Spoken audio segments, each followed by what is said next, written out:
கால்களில் ஷூ இல்லை, ஆனாலும் சாதிக்க வேண்டும் என்ற கனவு மட்டும் கண்ணில் தெரிகிறது. வறுமை துரத்திய போதும் அதனை விரட்டுகிறது இவரது லட்சிய கனவுகள்.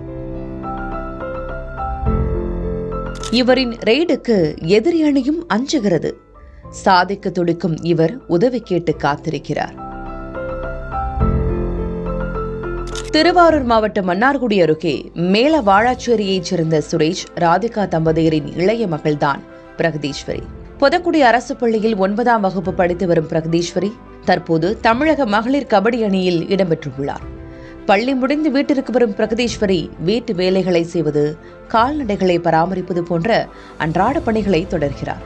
அதே சமயம் வேலைகளுக்கு நடுவே காலை மாலை என நேரம் கிடைக்கும் போதெல்லாம் கபடி விளையாடி தன்னை தயார்படுத்தி வருகிறார். இங்குள்ள கபடி வீராங்கனைகளுக்கு உரிய விளையாட்டு மைதானம் இல்லை. பொருளாதார அளவில் தங்களை உயர்த்திக் கொள்ள வாய்ப்பில்லாத நிலையிலும் தனது விடாமுயற்சியால் கிராமத்தில் நடைபெற்ற கபடி போட்டிகளில் வெற்றி பெற்று திருச்சியில் நடைபெற்ற அடுத்த கட்ட போட்டிக்கு தேர்வானார் பிரகதீஸ்வரி. இதனைத் தொடர்ந்து ஒசூரில் நடைபெற்ற கபடி போட்டியில் விளையாடி வெற்றி பெற்றார். சமீபத்தில் பள்ளி விளையாட்டு கூட்டமைப்பு சார்பில் 14 வயதிற்குட்பட்டோருக்கான மகளிர் கபடி போட்டி ஆந்திர மாநிலத்தில் நடைபெற்றது. தமிழக மகளிர் கபடி அணி சார்பில் பங்கேற்ற பிரகதீஸ்வரி வெண்கலப் பதக்கம் வென்று தமிழகத்திற்கு பெருமை சேர்த்திருக்கிறார். தொடர் பயிற்சிக்கும் விடாமுயற்சிக்கும் எடுத்துக்காட்டாக திகழும் மாணவி பிரகதீஸ்வரி வசிக்கும் மேல வாழாச்சேரி கிராமத்தில் அனைத்து வசதிகளுடன் கூடிய விளையாட்டு மைதானம் அமைத்து தர வேண்டும் என்ற கோரிக்கை வலுவாக எழுந்திருக்கிறது. நான் பொதக்குடி கேர்ள்ஸ் ஸ்கூலில் 9th ஸ்டாண்டர்ட் படிக்கிறேன். எங்கள் வீட்டில் ரொம்ப கஷ்டப்படுற ஃபேமிலி தான். அண்டர் 14 நான் செலக்ட் ஆகி ஆந்திர பிரதேச போய் விளையாண்டேன். தமிழ்நாட்டுக்காக நான் எப்போயாவது ஃப்ரீயாக இருக்கும்போது தான் கோச்சிங் எடுப்பேன். 1 மணி நேரம் 2 மணி நேரம்.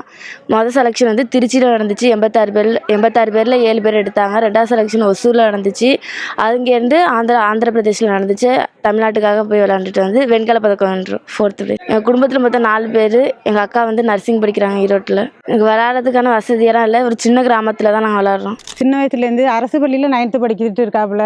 சின்ன வயசுலேருந்து விளையாட போவாங்க. விளையாட போய் கொஞ்சம் கொஞ்சமாக அப்படியே மேலே போய் ஆந்திரா மாநிலத்துக்கு விளையாட போனாங்க. அங்கே 4வது ப்ரைஸாக வெண்கல பதக்கம் வென்று வந்திருக்காங்க. அவங்களுக்கெல்லாம் எந்த அடிப்படை வசதியும் இல்லை. கூலி வேலை பார்க்குற பிள்ளை தான், கஷ்டப்பட்டு படிக்கிற ஃபேமிலி தான்.